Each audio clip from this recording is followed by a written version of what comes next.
Atreverse a soñar, aprender a creer, sonreír, intentarlo y perder. Atreverse a reír, aprender a llorar, sonreír al partir, sonreír al llegar. Atreverse a saltar a pesar de... ¿Qué tal? ¿Cómo están? Sean todos bienvenidos a este espacio. A partir de este momento vamos a hacer un repaso a los principales asuntos que nos ocupan tanto a nivel informativo, político como social. Por eso contamos con David Álvaro García, que es director de comunicación de Acento Asuntos Públicos. David, bienvenido. Un placer, como siempre, aquí en familia. Se te va quedando el moreno, ¿eh? Porque... Sí, se mantiene, pero hay que trabajarlo un poquito. Me preguntaron, es que te has puesto muy moreno estas vacaciones. Sí. Hubo gente que me dijo que con el fondo se confundía. Sí. Sí, pero bueno, ya llega el invierno. A ver, estaba viéndote aquí en el retorno y se te nota un poco la diferencia con el fondo. Sí, que no se preocupen, que verán la progresión, la involución en este caso semana a semana. Bueno, y está con nosotros también Carlos González Teijón, que es abogado, mediador, también es una de las personas que están asesorando a la Junta de Clave. Bienvenido. Bien hallado, David. Bueno, tenemos temas potentes, interesantes, los voy a enumerar y comenzaremos lo primero pues con el PP, que están de convención, que se espera. Ya en estos días previos hemos visto que Mariano Rajoy ha participado en alguno de los actos. Los talibanes moderados, ¿es compatible el término talibán con moderado? Lo sabremos hoy. Elecciones en Alemania, ¿cuál es el resultado? ¿Cuáles son las implicaciones? Y desde luego yo les ofrezco una primera reflexión. Hemos oído hablar muchísimo más de todas las elecciones que se han celebrado en los Estados Unidos que de las elecciones alemanas. Y aparte somos culpables en los medios de comunicación y desde luego que lo que nos repercute de una manera más inmediata es lo que sucede aquí en Europa. Hablaremos también del volcán de La Palma, esa población, esas ayudas que llegarán. Hablaremos en relación a ello al caso de Lorca, que parece que después de 10 años hay en algunos casos que falta por recibir el 25% de las ayudas, en otros casos no han llegado y hay una asociación de afectados que representan a 5.300 familias a las cuales les dieron unas ayudas que ellos entendieron como tales, al parecer eran subvenciones y tenían que cumplir una serie de requisitos, por lo que como no los cumplían porque lo desconocían, pues han visto cómo se embargaban sus nóminas. Entonces vamos a hablar si son ayudas, son subvenciones, cómo se informa. Caray, que se confunda una familia a lo mejor, ¿verdad? Pero 5.300 suena un poquito mal. Los botellones, también estamos asistiendo a muchos botellones organizados. Hay quien dice que es un supermercado de la droga, que hay grandes organizaciones detrás, que son los que están propiciando todos estos encuentros y bajo el amparo o el refugio de que los jóvenes han estado sin poder salir durante la pandemia. Jubilación a los 75 años, a los 20, a los 40, a los 60. Bueno, ¿por qué no hablamos de si se jubila un ministro, a lo mejor con sueldo de ministro, o nos jubilamos los demás? Y si somos autónomos, ¿cómo queda el asunto? Así que promete entretenido el programa de hoy. Vamos a comenzar por la convención del PP. ¿Por qué hacen los partidos políticos convenciones? ¿Cuál es el fin que tienen? Sí, esto es una cosa que conviene explicar, porque la gente oye en los medios de comunicación la convención del PP y la convención del PSOE. Bueno, yo creo que lo primero es explicar que los partidos políticos, como formaciones políticas, tienen unos estatutos que establecen cuál es el comportamiento de la organización política. Entre las cosas que tienen en los estatutos está la celebración de congresos, que es para articular la estructura organizativa, es decir, es el momento en el que se elige un nuevo presidente, un nuevo secretario general, una nueva junta directiva, la cúpula, ¿no? Y luego están las convenciones. Las convenciones se celebran periódicamente, cada X años, en el Partido Popular es cada 4 años, y tienen el objetivo de fortalecer al partido ideológicamente. Se supone que es el lugar idóneo para debatir propuestas e ideas nuevas. ¿Cuál es el problema? Que en muchas ocasiones, y esto no solo le pasa al PP, le pasa a todos los partidos políticos, y no solo en España, que la gente no se preocupe, no es un mal endémico nuestro, sucede en todas las sociedades occidentales. Al final se acaba hablando más de quién va a una convención, quién no va, porque nos gusta el morbo, un poco el sensacionalismo, va en el ADN y más en sociedades latinas como la nuestra. Y nos fijamos, pues en el caso del PP, si va Isabel Díaz Ayuso, si no va, si al final está enfadada con el de al lado, si se lleva bien con el alcalde. La cara que pone. La cara que ponen. Eso es lo que acaba calando, ¿no? Pero lo importante, lo de fondo, es la presentación de un programa político que posibilite, en este caso al Partido Popular, como fuerza de oposición, a optar a la presidencia del gobierno en las futuras elecciones. Yo creo que eso es lo determinante y eso es lo importante que hay que hablar. ¿Por qué? Porque el sistema político español ha cambiado mucho en los últimos años. Hace 10 años, con un sistema bipartidista en el que PP y PSOE tenían más del 80% de voto, pues bueno, sabemos lo que había que hacer, ¿no? Esperar a que pasase delante tuyo el cadáver de tu adversario y ya automáticamente llegabas tú. Pensemos en cómo Mariano Rajoy llegó al poder después de 2 elecciones en las que no consiguió la victoria y al final había una especie de aclamación social y global de que Zapatero se tenía que ir porque había hecho una mala gestión, había un hartazgo, había un cansancio con el socialismo tradicional y la sociedad demandaba cambio. ¿Y el cambio qué era? Pues lo que había al lado. Y a lo mejor yo no digo que no ganase por méritos propios, pero sí que se articula una gran mayoría que va a la otra opción. Lo que pasa es que hoy en día el sistema político ha cambiado y hay más formaciones políticas. Entonces, esto de sentarte en una silla a ver cómo lo hace de mal tu adversario para intentar llegar al poder, ya no es tan así, porque al final tienes que tener mayorías amplias, holgadas, tienes a un partido político a un lado, a otro. Entonces, ahí es donde cobra más importancia este tipo de convenciones donde ofreces un proyecto político. Y la gente a día de hoy lo que tiene que tener claro, y el problema es que según las encuestas no lo tiene muy claro la sociedad, es cuál es el proyecto del Partido Popular a día de hoy. ¿Qué ofrece el PP más allá de la censura al gobierno del Partido Socialista y de Pedro Sánchez? En el que podemos estar más o menos de acuerdo, esto son opiniones subjetivas. Es cierto que el Partido Socialista lleva un tiempo de desgaste político, las cosas del día a día les van pasando factura, pero ya no basta con ese desgaste, tienes que ofrecer algo a la sociedad. Y lo que tiene el PP en estos momentos es la oportunidad de determinar cuál es la España que ellos quieren, cuál es su proyecto político y que la gente lo vea. ¿Cuál es la política de empleo? ¿Cuál es la política social, la política educativa, la política sanitaria? Y intentar acompañar esas ideas con caras visibles que la gente le generen certezas y tranquilidad. Hemos visto, y ha pasado desapercibido en estos días, que el PP ya lleva celebrando una convención porque ha cambiado el formato y ahora es una convención itinerante. Es que te iba a preguntar, porque dice, claro, la convención del PP. Entonces vemos que la presidenta de la Comunidad de Madrid, Isabel Díaz Ayuso, pues está en Estados Unidos, pues haciendo gestiones para mejorar la imagen de Madrid, para atraer también, pues desde, me imagino, grabaciones o rodajes de películas, temas empresariales, de turismo, etcétera. Y que sí que va a llegar a la Convención de Valencia. Pero claro, hemos visto unas imágenes en las que estaba Rajoy, que estaba en Galicia. Luego, algún invitado que hemos dicho de venir a la tele nos ha dicho, es que estoy en la convención. Y le contesté, ¿estás en Valencia? Y dice, no, estoy en Madrid. Entonces, ¿cómo es esta convención? Claro, porque tradicionalmente el Partido Popular ha optado por un sistema de convenciones de fin de semana. Hacían una convención en un sitio, en ocasiones en Madrid, en IFEMA o en cualquier otra ciudad, y era 2 días en esa ciudad. Lo que ha optado en este momento para reforzar su proyecto político es hacer una convención que dura una semana. Empezó el lunes y termina el domingo. Y cada día es convención itinerante porque cada día se celebra en un sitio hasta llegar al fin de semana que se centra en Valencia.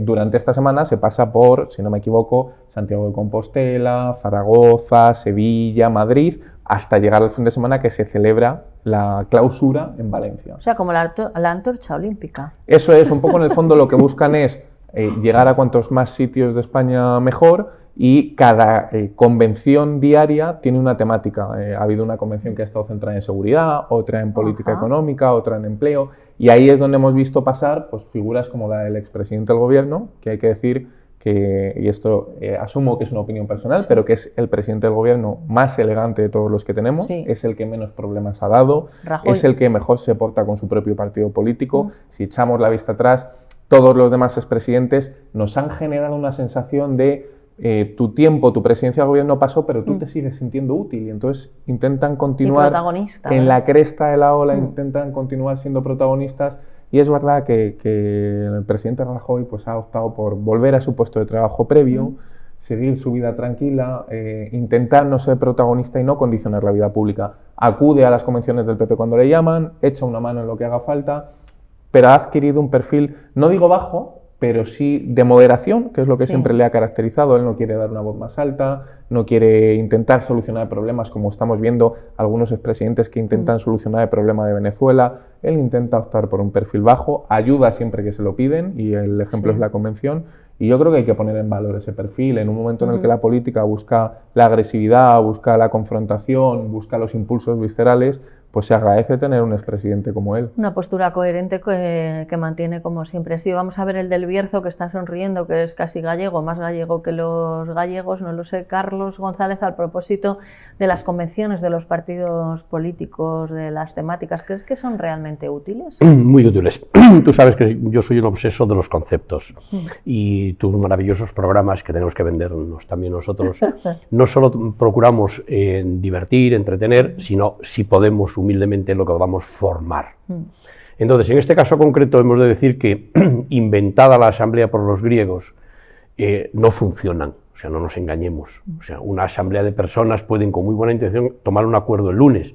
El problema es quién mantiene ese acuerdo 2 meses después y sobre todo, si sale mal, quién sostiene que se tomó esa decisión. Las asambleas suelen desaparecer.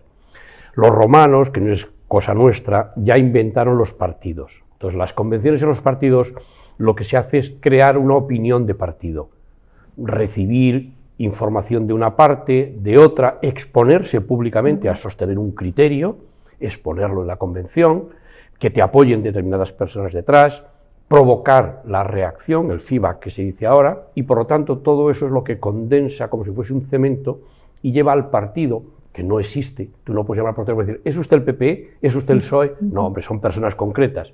Pero esas personas concretas lo que defienden en ese momento es esa convención de partido. No, es que en la convención hemos defendido mayor empresa pública. Bueno, pues es lo que ha defendido el partido. O hemos entendido que se debe abandonar bastante la empresa pública para ir más a empresas privadas y veremos a ver incluso cómo lo gestionamos desde la presidencia del gobierno. Y esos son los criterios que se sacan en las convenciones, por eso son absolutamente imprescindibles, porque para tener esa idea de partido, ese criterio de partido, tienes que previamente, si lo quieres hacer bien y que no sea alguien por teléfono desde su casa, tienes que sondear, buscar opinión, buscar apoyos, quieras que no. Si Casado dice quiero calcetines amarillos, pues el de Valencia le dirá, hombre, mejor un poco naranjas, el de Andalucía le dirá, bueno, no los lleves tan... En Andalucía igual verdes. Claro, pero bueno, pues vamos buscando y al final sale un color en el que más o menos todos estamos de acuerdo y por lo tanto todo el mundo se siente representado en el partido. Y por eso ahí surge algo sobre lo que, por ejemplo, yo escribo bastante, que es el yo y los demás, el yo y el grupo. Claro, luego sale una voz discordante diciendo yo mantengo esta opinión y alguien le corta y le dice, oiga, esa no es la opinión del partido. El otro día lo hemos visto en el PSOE con Lastra y el ministro. No, esa no es la opinión del partido. Claro. O sea, la opinión del partido es que debemos sostener las pensiones, pero también debemos buscar el que no le podemos pedir a un albañil o a la señora de limpieza que se jubile con 70 años. Es obvio. Entonces, ahí está la opinión de partido. ¿Cómo se consigue esa opinión de partido? A través de las convenciones. De todas maneras, has hablado de los romanos y qué importantes los romanos, que podemos decir el circo, los acueductos, la filosofía, pero empiezas a trazar todo y realmente nuestra sociedad... No hemos llegado a ellos. Ni de casualidad. Os puedo dar 2 datos. Uno, en el 185 después de Cristo se inauguró el Panteón, que sigue en el centro de Roma, con 2 planteamientos. Un planteamiento técnico. El cemento usado para la cúpula del Panteón de Roma aún hoy se sigue endureciendo. Sin embargo, en Estados Unidos, en Nueva York, no hay ningún cemento que dure más allá de 100 años. Los edificios deben ser remodelados, cambiados o destruidos porque no aguanta ese cemento, por un lado. Y por otro lado, aún no hemos llegado a los romanos, y esto para mí es muy importante, porque ellos en el 185 inauguraron el Panteón, que significa, lógicamente en latín, todos los dioses, para que cada uno fuera allí y le rezara al dios, a la ideología que creyera conveniente. Pero el Estado estaba por encima de cualquier ideología o religión, y por lo tanto el Estado se tenía que regir por las leyes del Senado de Roma, independientemente de las religiones e ideologías. Eso, aún en Occidente, ahí tenemos a los islamistas en Francia, cómo pretenden imponer su religión hay 10 millones de islamistas dentro de Francia, etcétera, etcétera, etcétera. O sea que aún no hemos llegado a ese concepto del 185 después de Cristo. Pues fíjate que a lo mejor va a necesitar un panteón, David, para explicar ahora quiénes son los talibanes, si se puede hablar de talibanes moderados.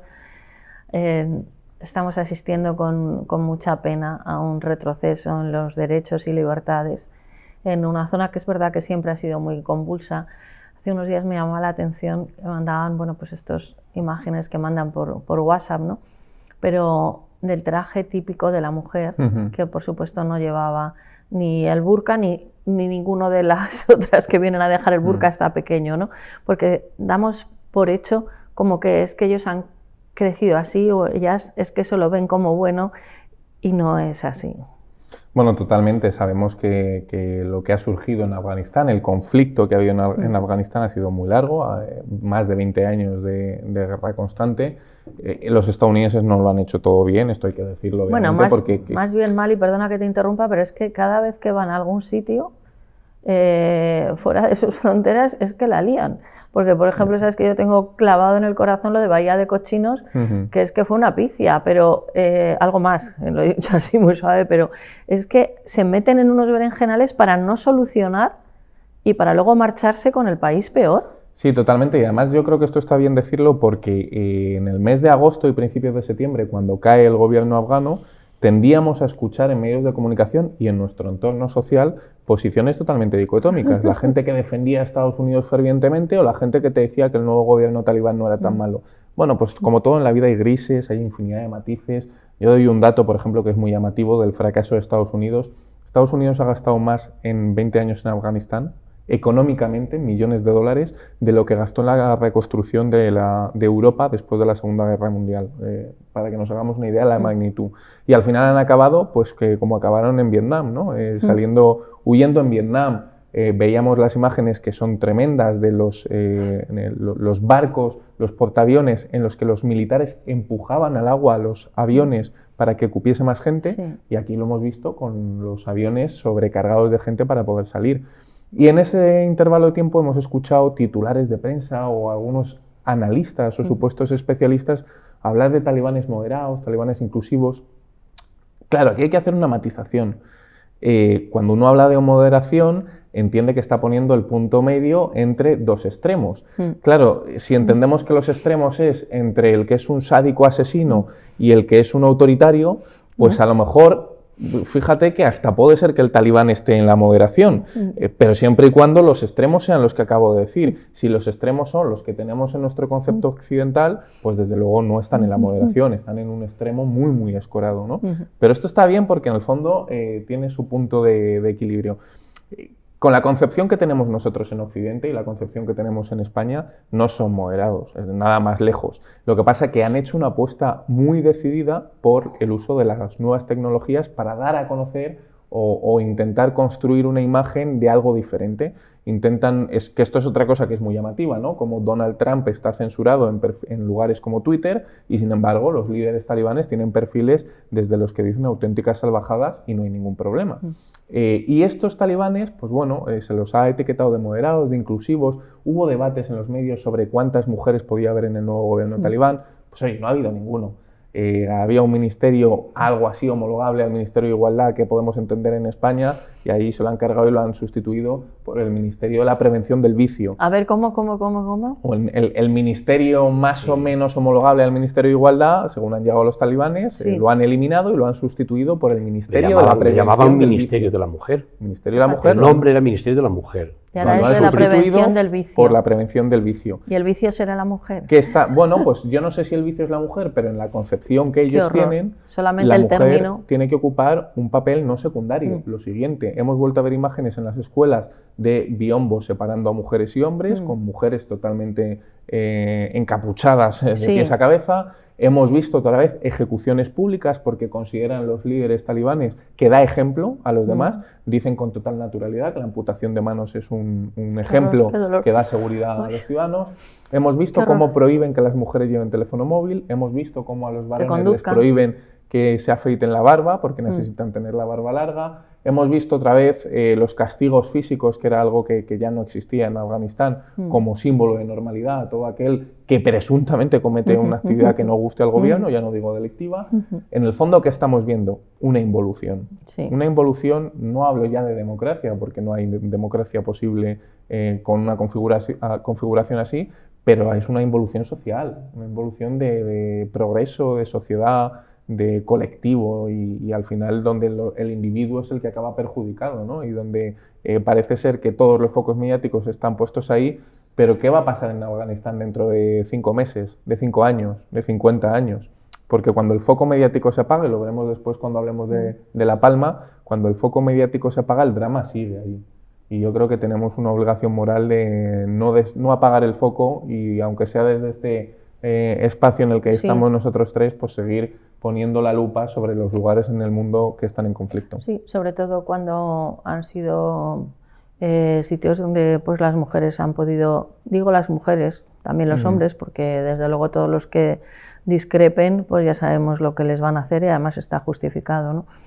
Y el papel de los Estados Unidos es demencial, pero de este foco mediático que ya estamos muy alejados, porque parece que todo lo incorporamos a lo normal, o bueno, es que como está en Afganistán y nos pilla lejos, ojo con eso, pero ningún colectivo de mujeres, ninguna asociación feminista, por lo menos yo lo desconozco, ha dicho nada al respecto, y a mí esto me produce mucho dolor, la verdad. Me produce mucho dolor y me parece muy, muy triste, porque hay que protestar por los malos tratos, por los asesinatos que se dan en nuestro mundo, pero hay que defender a la mujer en todo el mundo y con un concepto global, no allá donde es teóricamente más fácil, porque aquí, aunque hayan dramas en España, no se pueden comparar, como lo han querido comparar, con la situación en Afganistán o en otros países. Al respecto de la moderación, tú que sí eres un hombre moderado. Yo lo intento, muchas veces no lo consigo. Bueno, yo creo que a mí me gusta mucho explicarlo. Ahora estoy, como tú sabes, que lo recibes cada lunes escribiendo, ya llevo 4 artículos sobre lo que yo llamo lecciones talibán. En el mundo estamos ahora en un proceso apasionante. Otros dirán que complicado, difícil, pero para mí apasionante. Vamos a cambiar muchísimos conceptos. Y uno de los conceptos que tenemos que tener claro es que hablar de las tribus del Amazonas es muy bonito, muy idílico y queda muy bien en los medios de comunicación defenderlas. Pero el problema está en que si esas tribus, formas de pensar, culturas, alcanzan lo que los físicos llamarían una determinada masa crítica, entonces se convierten en otra cosa. Yo he llegado a publicar el próximo lunes. ¿Os imagináis que los aztecas volviesen a tener la defensa de su cultura y volviesen a montar pirámides donde con cuchillos de piedra le sacasen el corazón a los enemigos capturados y tal? Pues démosle tiempo, démosle tiempo. Entonces, aquí lo que vemos es que es muy bucólico y muy idílico hablar del multiculturalismo, defender las multiculturas. Qué bonito que cuando lo ves lejos. El problema es que ahora vamos a ver unas personas, y en Europa sabemos mucho de eso, no podemos presumir de nada, porque nuestro siglo XX fue un siglo de ideologías y de fanatismo. Y entonces, cuando alguien inicia un camino para defender una raza, pues claro, termina en su propio pueblo matando a los rubios para defender a los morenos, o matando a los morenos para defender a los... porque no hay salida. Y cuando ya terminas con los morenos, pues los más rubios contra los menos rubios. Entonces estos, vamos a ver dónde terminan. Y ya desde aquí, teóricamente, sabemos dónde terminarán. No hay moderación ninguna. Cuando tú tienes un criterio fanático, inventado, en su momento el mejor del mundo, porque son 700 años mejores y más modernos que nuestra cultura, e incorporaron cosas muy buenas al mundo occidental. Ellos fueron los primeros que, por religión, dijeron que las mujeres podían tener bienes, y son la primera religión que permite el divorcio. Una mujer puede divorciarse desde la propia época de Mahoma, es decir, en el Islam está reconocido el divorcio de la mujer. Pero, sin embargo, quieren volver a 700 años después de Cristo y aplicar criterios de 700 años después de Cristo. Todos los conceptos de la razón que ha incorporado Europa, lo ha incorporado la escolástica con Tomás de Aquino, que dijo textualmente que toda religión que repugnase a la religión humana no era defendible, a la razón humana. Entonces, desde ese momento surge el racionalismo y surge pues lo que tenemos hoy, criterios racionales. Puedes opinar una cosa o la otra, pero 2 y 2 son 4. Ellos no, ellos quieren volver al Bagdad del siglo X, donde aplicaron estrictamente el Islam en toda su extensión. Y claro, los resultados no pueden ser más que los que van a ser. Y no solo ahora. En los artículos que yo escribo he hecho un estudio. En estos momentos solo el 43% de la población afgana total sabe leer y escribir. Imaginemos ahora que han abierto las escuelas para los chicos, pero no para las chicas. No pueden aún ir a la escuela. Por lo tanto, vamos a ver dentro de 15 o 20 años qué mujeres tenemos. Pues exactamente igual que en el año 79, que lo he estado indagando según la UNESCO. En el año 79 solo el 5% de las mujeres afganas sabían leer y escribir. Madre mía. Qué terrible. 1979, ayer por la mañana. Sí, qué terrible ese Pues va a ser ese más dato. terrible todavía porque los criterios que van a aplicar van a ser unos criterios que a la puerta que nos conducen es a un abismo.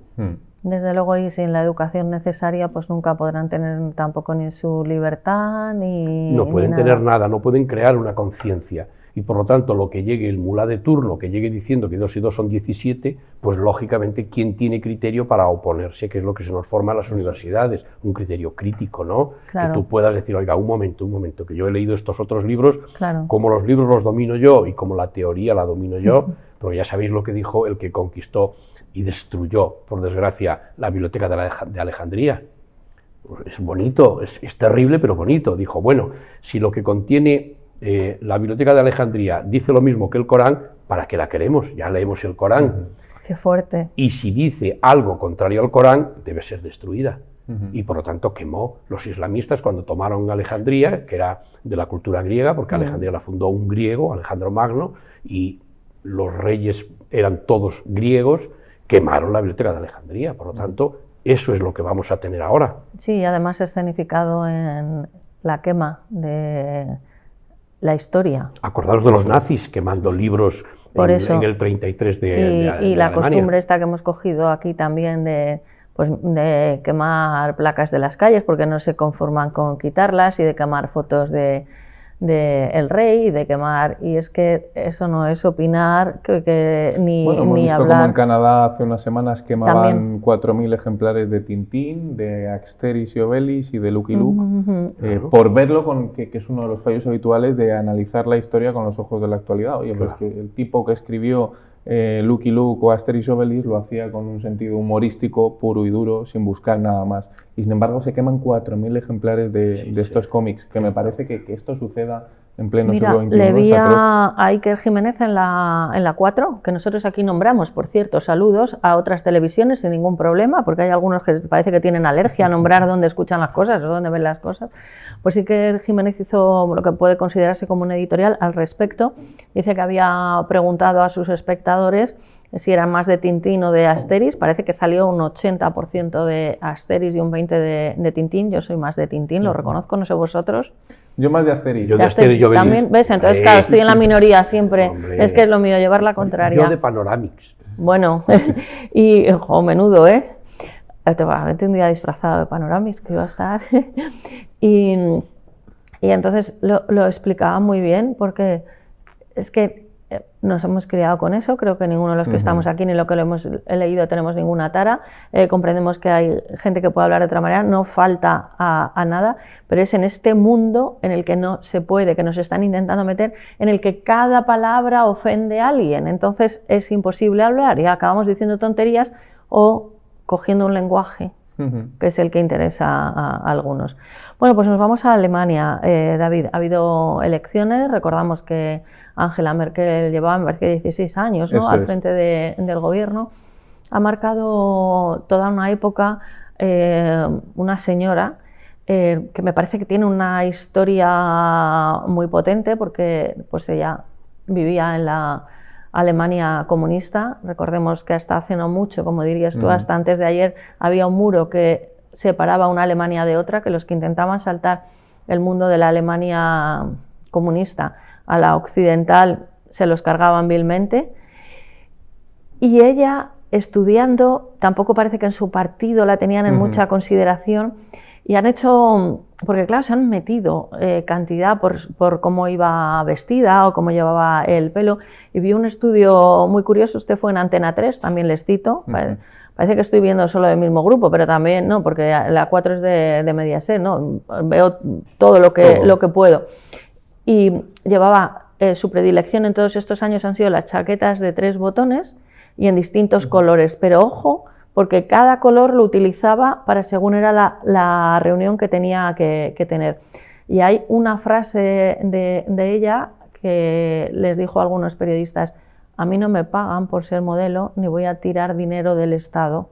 Entonces, el protagonismo no puede llevarlo mi ropa, no es eso, yo estoy aquí para trabajar, y ha dado muestras de ser una política que ha cambiado poco dentro de lo que se obliga al frente de un país como Alemania y de todas las responsabilidades que ha tenido, pero ha cambiado lo menos posible su ámbito de vida. Me parece una política atípica. Totalmente. De hecho, pasamos de hablar de una sociedad totalmente censurable, como es la que estábamos comentando en Afganistán de los talibanes, a una sociedad que desde mi punto de vista es admirable. ¿Es admirable por qué? Pues porque tiene un sistema de partidos. Es un país donde lo sucedido en el 45 sigue siendo muy vigente, ¿no? Sí.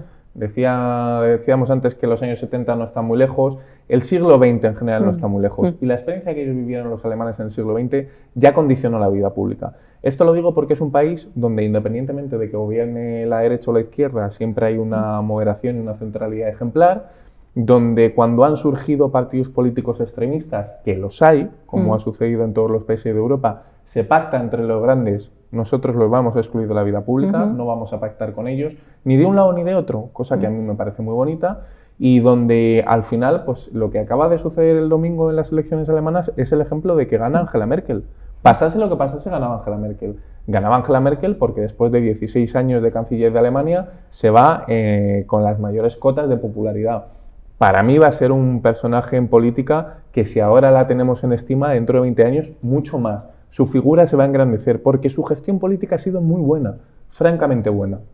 ¿Y por qué digo que Angela Merkel ganaba sí o sí el domingo? Bueno, pues que si ganaba el candidato de la CDU, que es el partido político por el que ella ha estado postulándose en los últimos años, pues ganaba, y si ganaba el adversario, que era el socialdemócrata, oye, ganaba su vicepresidente, porque era un gobierno de coalición entre conservadores y socialdemócratas. Por lo tanto, ganaba. ¿Qué es lo que han apostado los alemanes? Bueno, pues entre un candidato de la CDU que dejaba un hueco muy grande a Angela Merkel y era muy difícil sustituirla, y el candidato no era muy querido entre las bases, y un candidato socialdemócrata que ya había sido vicepresidente, que tenía gestión, que tenía el aval de la experiencia, pues han optado por el socialdemócrata. Hay que decir que muy ajustados, hay menos de un punto de diferencia entre un candidato y otro.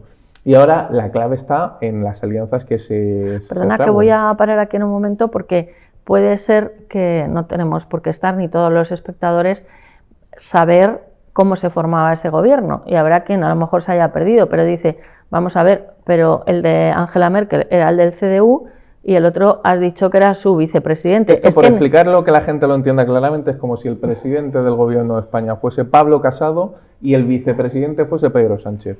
Claro, es que como aquí eso no existe, pero eso en Alemania sí. Totalmente. Ha existido hasta ahora. Sino que tiene el aval de la sociedad, la gente lo apoya, la gente no lo censura, porque aquí hay el miedo, y tradicionalmente se ha escuchado, tanto en PP como en PSOE, una gran coalición. Aquí se llegó a plantear en 2015, si echamos la vista atrás, se llegó a hablar de la gran coalición. No, porque eso daría alas a las otras formaciones políticas, a los nuevos partidos populistas. Pues en Alemania no ha dado alas. Es verdad que la sociedad es muy diferente, que lo que vale en un sitio no vale en otro. Sí. Pero allí las grandes coaliciones funcionan muy bien. También hay que decir que ahora mismo el Partido Socialista Alemán, el que ha ganado las elecciones, ya ha dicho que ellos no quieren una nueva gran coalición, que van a intentar un pacto con los otros dos partidos políticos que han quedado en tercera y cuarta posición, que son los liberales y los verdes, y que van a intentar pactar con ellos, porque suman, pero que no quieren volver a una gran coalición. Bueno, independientemente con quién pacte, aquí hay que ver, porque los liberales, por ejemplo, es un partido político que aboga mucho por volver al control financiero a nivel comunitario, apretando a los países del sur, es decir, apretando a España, apretando a Portugal, apretando a Grecia, y esto puede condicionar mucho. Tú decías en la entradilla del programa que se habla mucho de Estados Unidos y muy poco de Alemania. Es que lo que pasa en Alemania nos afecta a los españoles, pero día sí día también. Lo que pasa en Estados Unidos nos afectará de vez en cuando, pero la política alemana, en tanto en cuanto es el gran capital de la política comunitaria, de la política europea, nos afecta en España todos los días. Desde luego, ya ha habido muy poquita diferencia en la votación y parece que se han acercado más porque daban ganador siempre al Partido Socialista, pero ha entrado los últimos días en campaña Angela Merkel, precisamente ese efecto ha producido que esté más cerca, eso dicen. Totalmente, y luego como dato una cosa que tienen que a mí me parece que es excepcional, el mismo día de las elecciones hay un debate entre todos los candidatos, entre el candidato conservador, el socialdemócrata, el de los liberales, tienen un debate ahí, cuando acaban de saber qué acaba de pasar, y es apasionante porque ahí ya ves un poco la tónica de las posibles alianzas. Qué bueno. Carlos. Pues mira, explicando los conceptos lo vemos. Es decir, ¿qué tenemos los españoles con los alemanes? Pues que Carlos I era alemán y que repartió todo su imperio entre su hijo Felipe y su hermano Fernando. En España siempre hemos optado más en filosofía y en literatura por ser alemanes. Aquí seguimos a Immanuel Kant y aquí seguimos a Hegel. Y bien nos iría, como muy bien dice David, si les hiciésemos más caso, si aprendiésemos más de ellos, porque ya estos autores del siglo XVIII y principios del XIX abogaban por la educación pública, abogaban por la formación de los ciudadanos, abogaban por la moderación, abogaban por la microempresa, abogaban por una economía en la que pudiera vivir y convivir todo el mundo. Y por lo tanto, si nosotros les siguiésemos, otro gallo nos cantaría. Y ellos pues han demostrado que ante graves problemas de administración pública no han tenido ningún reparo en pactar el PP y el PSOE y estar en el gobierno juntos, y aquel que ha ganado la presidencia y aquel que ha perdido la vicepresidencia. En España un día me corregiste con buen criterio, pero yo lo hacía para impactar. Me ahora tienes rencor. Ahora te digo por qué no. Porque yo uso el término bandismo. Sí. El problema es que en España estamos solo acostumbrados a los bandos. Entonces, o eres de mi bando o eres del bando contrario. Entonces ya ni siquiera el del bando contrario no sabemos si va vestido o desnudo, porque eso ya ni vale, ¿no? Eres del bando contrario y punto. Y a lo mejor vamos todos vestidos igual y comemos todos lo mismo y nos comportamos con nuestras familias igual. No, pero eres del bando contrario. Y por lo tanto yo creo que tenemos que corregir todo eso. Y eso viene desde los conceptos de la educación pública, la formación, el concepto del Estado de Hegel, la sanidad pública, la formación para todo el mundo, las universidades. Allí las universidades creo que son gratuitas, absolutamente gratuitas. Por lo tanto, ojalá nos uniésemos de nuevo más al concepto de Alemania y otro gallo nos cantaría. ¿Y por qué no se habla tanto como de Estados Unidos? Porque lo ha dicho David, porque no son estridentes. Porque ¿qué hablamos de Estados Unidos? Pues la estridencia. Es decir, hablábamos del tema anterior, habéis dicho los libros, con razón, pero que sepáis que en Estados Unidos y en Inglaterra se están derribando estatuas acusándolas de haber hace 300 años trabajado o no con el esclavismo. Es un tema de hace 300 años. Pues en Alemania, excepto la que liaron en la Primera y la Segunda Guerra Mundial, han aprendido que a través de esos conceptos no se va a ninguna parte y que se va mucho mejor el problema que se ha planteado con el 1 millón de refugiados, que hay Merkel queriendo hacerlo bien. Para unos lo hizo bien y para otros metió la pata. Es decir, y hoy, sin embargo, parece ser que más del 60% de todos esos refugiados están trabajando en Alemania y hablando alemán. ¿Eso es bueno? ¿Eso es malo? Esos son los debates de futuro. Sí, desde luego. Y en cualquier caso, porque hay algunas cosas que los alemanes tendrían que aprender de nosotros también. Sí, sin duda. Pero desde luego los que están peor de todos son los del Reino Unido. Que con eso del Brexit, bueno, yo no sé si los espectadores han enterado, pero hay unas peloteras, unas discusiones porque ni siquiera están pudiendo poner gasolina a los coches, los camioneros sin poderse mover, en fin, y parece que están diciéndose frases a los que están los últimos en la cola: si votaste al Brexit, ahí estás, o cosas así. Bueno, es llamativo. Yo animo a todo el mundo a que busque los vídeos porque son auténticas batallas campales por en el echar un poco de gasolina. Sí. ¿Sabéis lo último que han propuesto? Que esto ya es más divertido todavía, que aquello que parece muy razonable, por eso de la teoría y las religiones, que aquel que esté en un trabajo esencial pueda repostar. ¿Os imagináis 20 en una fila y que llegue el 21 y diga: apartar todos el coche que yo tengo que repostar porque soy de trabajos esenciales, como Claro. apartamos los 20 coches Y vamos primeros. a definir esenciales también, claro. No, pero ¿cómo apartamos los 20 coches Coche primeros? primero. No, no, no. Sí, no. Pero es una locura, porque eso de la flema inglesa, Sí, sí.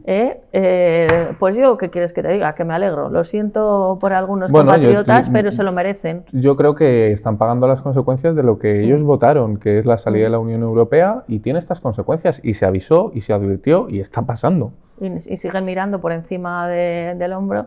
Bueno, vamos a la isla de La Palma. Estamos viendo unas imágenes, todos yo creo que terribles, impactantes.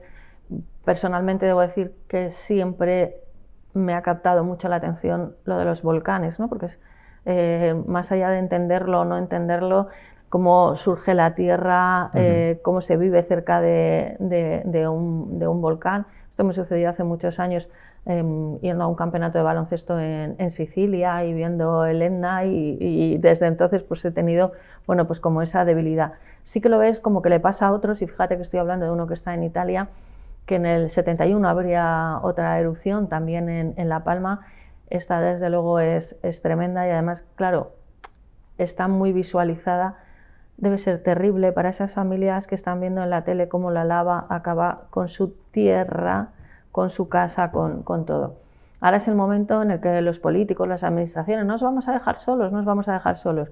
Y escuchaba en Onda Cero que hacían una entrevista a una señora que está al frente de una asociación de damnificados de Lorca, y claro, cuando dijo que 5.300 familias, habrá más datos con lo de Lorca, ¿no?, lo están pasando fatal, porque lo que les dieron no fueron ayudas, que pensaron ellos que eran ayudas a fondo perdido, sino que eran subvenciones, que las subvenciones van con una serie de requisitos, como que lo que pagaran tenían que llevar unas facturas, que luego lo tenían que demostrar. Entonces la gente en ese momento que lo tienes todo perdido, pues, y no saben, y es que 5.300 no lo han entendido, con lo cual yo creo que debe estar mal explicado también. Y claro, se han metido en las nóminas, les han embargado nóminas, en dinero que tenían en el banco. Entonces me parece terrible. ¿Qué va a pasar con La Palma? Yo estoy contigo en que es una desgracia humana, social, porque al final ya no solo es, como tú bien apuntabas, el impacto, el dolor del momento, sino que es que ese dolor se prolonga en el tiempo de manera indefinida. Lo explicabas muy bien con Lorca, es que es un dolor que continúa durante años e incluso durante toda tu vida, porque además es que lo que has perdido es tu casa, es tu vida entera. Pensemos cada uno de nosotros, quien nos esté escuchando y quien nos esté viendo, ¿qué tienes en tu propia casa? Tienes tu vida entera. Es el mayor bien, el bien más preciado que tienes, donde te sientes seguro, ¿no? La típica frase de, por fin estoy en casa. Sí. Es tu templo de paz. Sí. Y no tener eso es tremendo. Y estamos viendo cómo en un momento inicial se llegó a decir que las ayudas que se le puede dar a alguien que se queda sin nada eran de 15.000 euros como máximo. ¿Qué hace una familia con 15.000 euros cuando no tiene casa, cuando no tiene dónde dormir? ¿Qué hace una familia que en un momento dado les están evacuando y les están llevando a polideportivos, donde cuánto tiempo puedes alargar la estancia allí? ¿Una semana, unos días? Es todo atroz. Y el problema de esto, y volvíamos un poco enlazando con todos los temas anteriores, está en la inmediatez. En esta exigencia continua de que siempre hay que decir algo. En esa inmediatez el primer mensaje siempre es tranquilidad a las familias, estamos a vuestro lado, que luego se demuestra con el tiempo que muchas son abandonadas. De lo de Lorca han pasado 10 años. El problema de la inmediatez es escuchar frases de gente del gobierno, como alguna que no quiero mencionar, que decía aquello de que lo del volcán era maravilloso para el turismo. Bueno, aquí yo creo que se aplica la máxima, nunca mejor dicho, de que es mejor estar callado y parecer idiota que abrir la boca y confirmarlo. Pero es esa exigencia de la inmediatez constante la que lleva a titulares muy grandilocuentes, pero que desgraciadamente, como veíamos en Lorca, luego no se prolongan y no se mantienen en el tiempo. Carlos. Bueno, pues que tenemos que leer la literatura castellana. Había un señor al que luego metieron a la cárcel que decía que poderoso caballero es don dinero, ¿no? La frase pues queda muy bien, está el foco del periodista delante, salgo en los medios de comunicación y además alguien hasta me votará. Pero luego no hay un seguimiento posterior a todo esto. Como yo soy el pesado de los conceptos, lo primero que tiene que hacer un Estado o un grupo social es proteger a los suyos, porque si no, ¿para qué lo quieres? Y lo segundo es que te permita comer y beber. Si dejamos abandonada a esa gente, pues lógicamente, ¿qué Estado tienen? ¿Para qué quieren votar ya las próximas elecciones? Yo entiendo que el Estado es el que debe hacerse responsable de todo eso. Porque el dolor, como tú muy bien has explicado y me sumo al 100%, va un poquito más allá. El problema es cuando hemos visto caer el campanario de la iglesia en la que yo he sido bautizado ha desaparecido. Y que la hizo el pueblo. El colegio al que yo he ido ha desaparecido. La era en la que yo jugaba de pequeño al fútbol con mis amigos ha desaparecido. Por lo tanto, se convierten en pequeños apátridas. Por lo tanto, a esa gente lo que hay que hacer es ayudarle al 100%. Es decir, ¿qué casa más o menos tenía usted? Pues aquí tiene una parecida. No le puedo dar su era, ni su iglesia, ni su colegio, pero por lo menos su casa y cómo evaluamos, como en los seguros, el contenido que usted tenía en casa. Tanto, pues tanto. Porque entiendo que esas cantidades, frente a cualquier presupuesto de un Estado, incluso de la propia autonomía canaria, es pues una miseria, es un café con leche. Y sin embargo no funcionamos, no cumplimos en estos casos. Y a mí me gustaría que cambiásemos, que lo hacemos en todo, hablando de Alemania, hablando de las convenciones, es decir, ¿cuándo empezaremos a tener claros estos conceptos y cuándo empezaremos a darnos cuenta de que la vida es mucho más práctica que no todo un discurso de Pablo Iglesias, que lo mencionamos aquí por mencionarlo, aunque ahora con el pelo cortito, la verdad es que yo me coloco cuando... Yo toco madera por si acaso, hijo mío, yo toco madera por si acaso. Y todos grandes discursos cuando la vida es mucho más sencilla y mucho más práctica. ¿Qué quiere esa gente? Que un Estado real funcione, y más un Estado que presumimos de ser ricos, la 10ª potencia del mundo, etcétera. Oiga, llegue usted ahora, denos una casa adecuada, denos unas condiciones adecuadas, y me da igual el partido, y yo votaré al partido que sea cuando vengan las elecciones, y participaré de este Estado. Y el día que le suceda a otra isla, ahí estaré yo para ayudar también en lo que pueda. Pero yo creo que eso debe ser resuelto. Y que sean ayudas de verdad, no se pueden dar subvenciones en estos casos y exigir a estas hay una personas. máxima sobre la democracia que es que el Estado está para que nadie se quede atrás.